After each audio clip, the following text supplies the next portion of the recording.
हाथ में तिरंगा है तो अपने दिमाग में आप डाल लीजिए कि जिस तरीके से अंग्रेजों ने इस देश में हिंदू मुसलमान करके इस देश की जनता को गुमराह करके दंगे फैला करके हमारे ऊपर राज किया था, उसी तरीके से अंग्रेजों के ये चमचे देश में हिंदू मुसलमान करके दंगे फैला करके हमारे ऊपर राज करना चाहते हैं। तो हम इनको बता देंगे कि हिंदू मुस्लिम सिख ईसाई आपस में है भाई भाई, लड़ाई हम नहीं होने देंगे। ये संकल्प हम लोगों को लेना पड़ेगा। हमको ये समझना पड़ेगा कि असली खेल कहां पे चल रहा है, असल खेल हो कहां पे रहा है। असल खेल हो रहा है कि दिन रात टीवी में हिंदू मुसलमान चल रहा है। दिन रात टीवी में हिंदू मुसलमान क्यों चल रहा है? दिन रात टीवी में हिंदू मुसलमान इसलिए चल रहा है कि जब खेत में मर रहा हो किसान, सीमा पे शहीद हो रहा हो जवान, तो ये लाजिम है कि टीवी पे चले हिंदू और मुसलमान।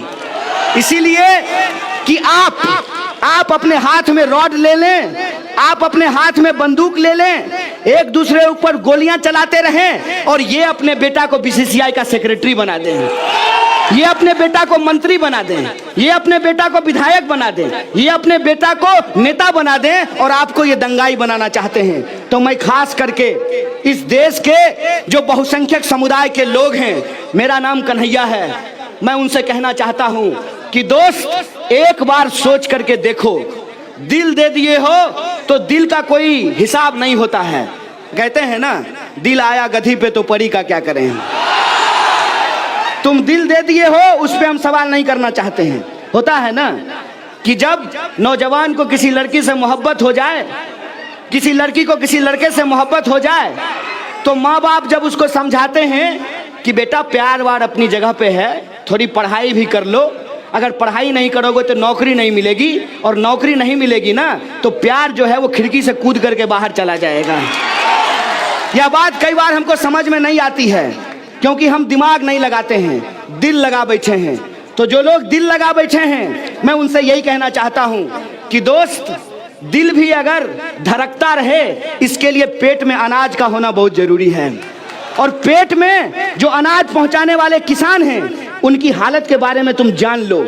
अगर तुम देश बचाना चाहते हो तो तुमको किसानों के बारे में सोचना चाहिए। अगर तुम देश से प्यार करते हो तो तुमको मजदूरों के बारे में सोचना चाहिए। अगर तुम देश से प्यार करते हो तो तुमको अपने देश की यूनिवर्सिटी और कॉलेज से भी प्यार करना चाहिए। क्या स्थिति की गई है इस देश में? 12,000 किसानों ने आत्महत्या की है। सरकारी आंकड़ा कहता है, हम अखबार नहीं निकालते हैं, हमारे घर में अखबार नहीं छपता है। अखबार में निकला है कि पिछले 5 साल में 3 करोड़ 16 लाख लोगों की नौकरियां चली गई है। आप देख लीजिए कि 45 साल में देश में सबसे ज्यादा बेरोजगारी हो गई है।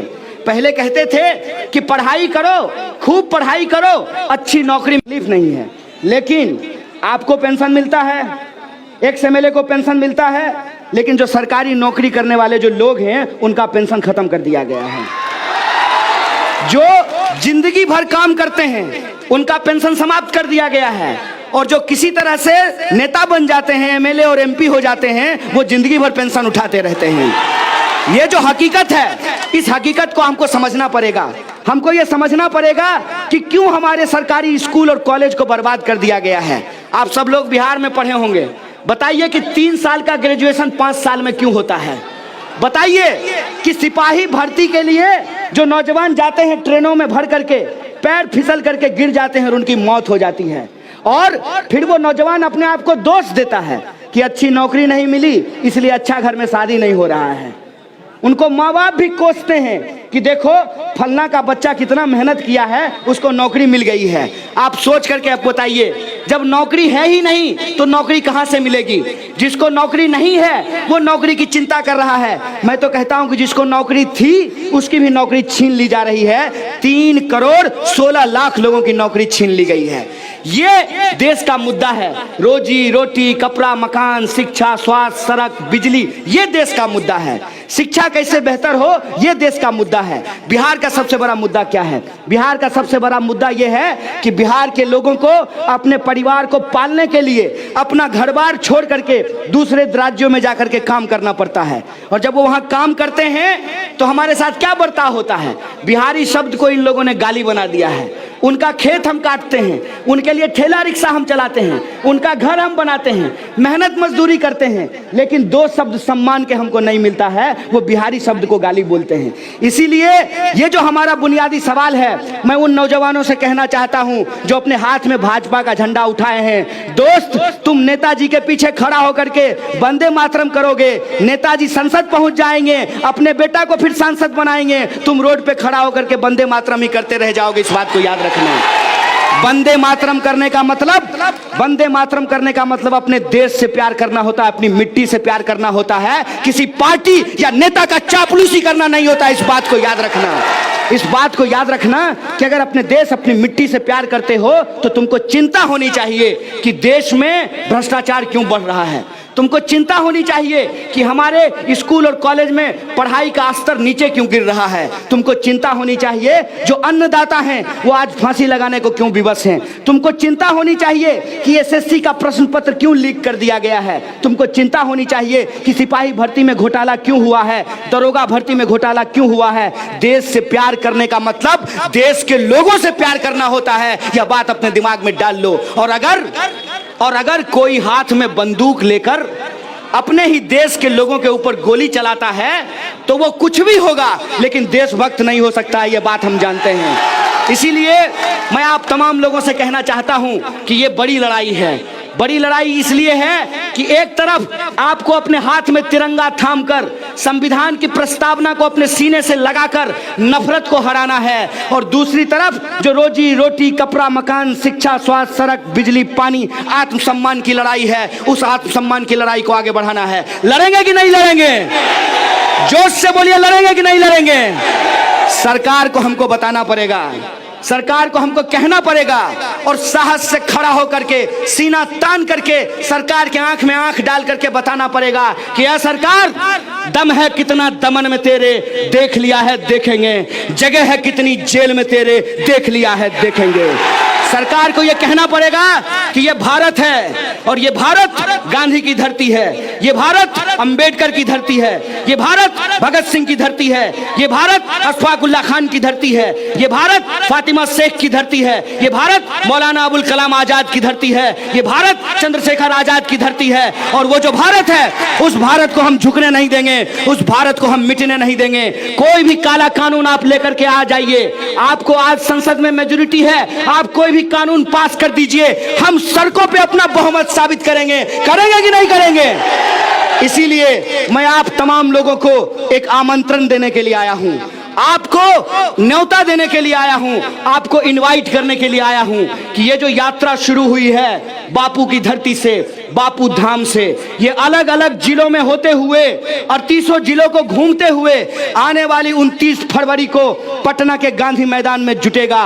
और सरकार को हम कहेंगे कि यह सरकार जरा गिन लो दुश्मन ध्यान से, कितने बाजू कितने सर। हम अपना सर कटाने को तैयार हैं, लेकिन अपना हक छोड़ने को तैयार नहीं है। इसीलिए मैं आपको निवेदन करने के लिए आया हूं कि आप 29 फरवरी को गांधी मैदान आइए। आएंगे कि नहीं आएंगे?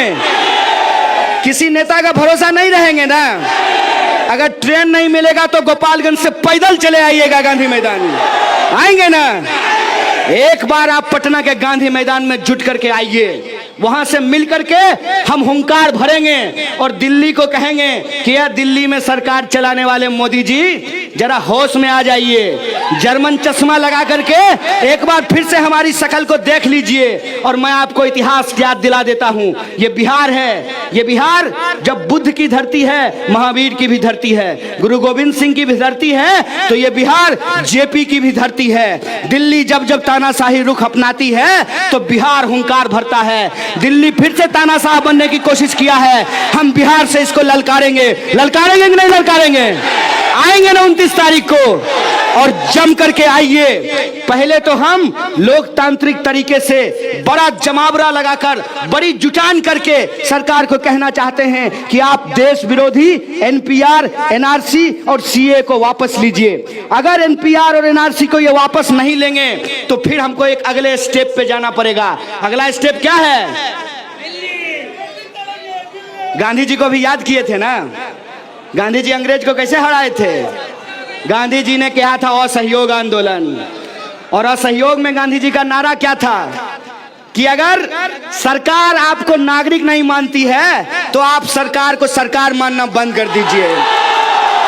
गांधी जी ने जब अंग्रेजों ने नमक कानून बनाया था, एक काला कानून बनाया था, तो गांधी जी ने कहा था कि इसका हम सविनय अवज्ञा करेंगे। तो बताइए, ये एनपीआर, एनआरसी और सीए काला कानून है कि नहीं है? तो क्या आप इसको मानेंगे? तो इसका विरोध करेंगे कि नहीं करेंगे? इसीलिए अपने मोहल्लों के बाहर लिखिए कि इस मोहल्ले में संविधान को मानने वाले लोग रहते हैं, इसीलिए एनआरसी, एनपीआर और सीए को नहीं मानते हैं। लिखेंगे कि नहीं लिखेंगे? और अपने घर के बाहर लिखिए कि जब मई में एनपीआर शुरू होगा तो आप अपने घर के बाहर लिख करके रखिए कि ओ एनपीआर कल आना, साथ में 15 लाख लेकर के आना, वरना मत आना। सरकार को बता देंगे कि इनकार करना, हाँ कहना और ना कहना ये हमारा संवैधानिक अधिकार है, इसमें कोई कानूनी दिक्कत नहीं है। अगर कोई आपसे सवाल पूछता है कि बताइए आपके पिताजी का क्या नाम है, तो ये आपका अधिकार है कि आप उसको बताएं या ना बताएं, ये आपका संवैधानिक अधिकार है। सरकार या तो कागज के आधार पर लोगों को नागरिकता छीनने की जो साजिश है उसको बंद करे, अगर नहीं बंद करे तो आपके घर जो आए आपके दादाजी का नाम पूछने, तो उसको कहिए कि आइए, रसना पीजिए, रूह अफ़ज़ा पीजिए और उल्टे पांव वापस चले जाइए। ये काम हम लोगों को करना पड़ेगा। करेंगे कि नहीं करेंगे? अगर आप करने के लिए तैयार हैं तो मैं आपको बता देता हूं, ये बोले हैं ना कि हम 1 इंच भी पीछे नहीं हटेंगे, बोला है ना मोटा भाई? अरे 1 इंच तो क्या, अमित शाह तुमको वहीं भागना पड़ेगा जहां नित्यानंद भाग करके गया है, कैलासा। इस बात को याद रखना। अंग्रेजों को भी लगता था कि वो भारत छोड़ करके नहीं जाएंगे, छोड़ करके गए कि नहीं गए? अगर भारत में रहोगे तो भारत के हिसाब से रहोगे, और भारत का हिसाब ये है कि हम भारत के लोग हैं, हम धर्म के आधार पर कोई भेदभाव बर्दाश्त नहीं करेंगे। ये मान करके रहोगे। अगर नहीं मानने के लिए तैयार हो तो वहीं भाग करके जाओगे जहां नीरव मोदी और मेहुल चोकसी भाग करके गया है। इस बात को याद रखना। और इसी संकल्प के साथ कि ये बड़ी लड़ाई है, इस बड़ी लड़ाई में एक चीज का और हमको ख्याल रखना है। अगर हमारे हाथ में तिरंगा है, अगर हम अपने सीने से अंबेडकर और गांधी की तस्वीर लगाते हैं, अगर हमारे मन में भगत सिंह का सपना है, तो एक बात को याद रखिएगा, किसी भी सूरत में हमको इस आंदोलन में किसी भी हिंसा को बर्दाश्त नहीं करना है। इसीलिए एक चीज अपने दिमाग में रखिएगा, don't be silent, don't be violent. हम लोगों को वायलेंट नहीं होना है, क्योंकि हिंसा वो करते हैं जिनको अपने तर्क पे ताकत नहीं होता है, जिनको अपने तर्क पे भरोसा नहीं होता है। हमको हिंसा करने का जरूरत नहीं है। हम तो अमित शाह को मुंह से ही चिढ़ा देते हैं, बोलिए पत्थर चलाने का क्या जरूरत है? ऐसे ही प्रधानमंत्री को तितकी लगना शुरू हो जाता है। बताइए इसमें हमको हिंसा करने का क्या जरूरत है? जब हमारे पास तर्क है और जब हमारे पास एकता है तो हमको हिंसा की जरूरत नहीं है, उनको हिंसा की जरूरत है। हम किसी भी सूरत में हिंसा को बर्दाश्त नहीं करेंगे। एक एक कदम चल करके, जैसे हमारे पुरखों ने अंग्रेजों से हमको आजादी दिलाई थी, उस आजादी को हम बचाएंगे। बचाएंगे कि नहीं बचाएंगे? इसी आशा और विश्वास के साथ कि ये आजादी बड़ी कुर्बानियों से मिला है, ये तिरंगा बड़ी कुर्बानियों से हमको मिला है, हर हाल में इस तिरंगा को नहीं झुकने देंगे और धर्म के आधार पर, जात के आधार पर कोई भेदभाव स्वीकार नहीं करेंगे। और जो हमारा बुनियादी सवाल है, उन बुनियादी सवालों को लेकर के लड़ेंगे। तो एक नारा हम लोग लगा रहे हैं, उस नारे के साथ ये लड़ाई को हम आगे बढ़ाएंगे। सुन ले जुमला सरकार, नहीं चलेगा सीए, एनआरसी, एनपीआर। देश का युवा मांगे रोजगार, नहीं चलेगा सीए, एनआरसी, एनपीआर। ये नारा पसंद है ना? तो आप भी इस नारे को लगाया कीजिएगा। इन्हीं शब्दों के साथ कि आप लोग इतनी संख्या में आए, आपकी मोहब्बत आई मिली हमको, मैं शुक्रिया अदा करते हुए तमाम जो हमारे ऑर्गेनाइजर हैं उनको शुक्रिया अदा करते हुए, जो मीडिया के दोस्त हैं उनको शुक्रिया अदा करते अपनी बात को खत्म करता हूँ। शुक्रिया। इनकलाब जिंदाबाद, हमारी एकता जिंदाबाद। अच्छा नारा, अच्छा ठीक ठीक, आजादी का नारा सुनेंगे। ये जो बगल का एक राज्य है यूपी, हमारा पड़ोसी राज्य है, वहां का जो सीएम है ढोंगी, वो ढोंगी कहता है कि जो आजादी का बात करेगा उसके ऊपर देशद्रोह का मुकदमा करेंगे। ए गुलाम, तुम गुलाम हो, तुम गुलामी की बात करोगे। हम आजाद पैदा हुए हैं, आजाद मरेंगे, इसलिए हम आजादी की बात करेंगे। करेंगे कि नहीं करेंगे? और आजाद देश में आजादी की बात करना ये हमारा बुनियादी अधिकार है कि नहीं है? तो आपको भी आजाद देश में बची खुची समस्याओं से आजादी चाहिए? आपको एनपीआर से आजादी चाहिए? तो आप भी हमारे साथ अपने नारे को बुलंद कीजिएगा। अरे हम क्या चाहते हैं? है हक हमारी, है जान से प्यारी, है प्यारी प्यारी महिलाएं मांगे तो पुरुष भी बोला, तो मैं भी बोलूं, तो तुम भी बोलो। है हक तुम्हारी, है हक हमारी। अरे सुन ले मोदी, तो साहब भी सुन ले। हम नहीं डरेंगे, हम नहीं झुकेंगे, हम नहीं रुकेंगे। तुम कुछ भी कर लो, तुम पुलिस बुलाओ, तुम डंडो मारो, तुम गोली चलाओ, तुम जेल में डालो, हम नहीं डरेंगे, हम नहीं रुकेंगे, हम लेके रहेंगे। आजाद देश में, आजाद देश में आजाद वाली, अशफाक वाली, तो बिस्मिल वाली, फातिमा वाली, तो फूले वाली, तो गांधी वाली, अंबेडकर वाली, अरे भगत सिंह की। है हक तुम्हारी, है हक हमारी, है जान से प्यारी। अरे गरीबी से, तो भुखमरी से, अरे बेकारी से, अरे छुआछूत से, तो झूठ मूठ से, तो लूट खसोट से, अरे भेदभाव से, अरे एनपीआर से, तो एनआरसी से, अरे सीएए से महिलाएं मांगे। अरे डरते किससे? तो ऊंचा बोलो। बच्चों ने बोला, महिला ने बोला, अरे बोल दलिता, अगरों ने बोला, पिछड़ों ने बोला, है हक तुम्हारी। आदिवासी भी बोला, अल्पसंख्यक बोला, बहुसंख्यक बोला, है हक तुम्हारी, है हक हमारी। हम लेके रहेंगे आजाद देश में, आजाद देश में। तो जातिवाद से, सामंतवाद से, तो मनुवाद से, और संघवाद से, और पूंजीवाद से, तो मिलकर बोलो आतंकवाद से। है हक तुम्हारी, है हक हमारी, है प्यारी प्यारी, हम लेके रहेंगे।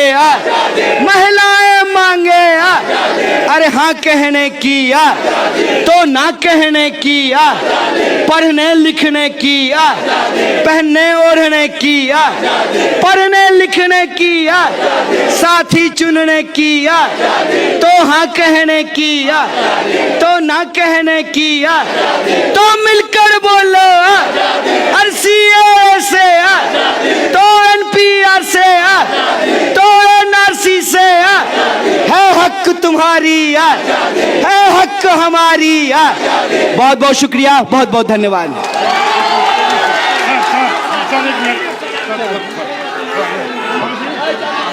जय जय जय जय जय भीम, जय जय जय जय जय भीम, जय सौदरी जय भीम।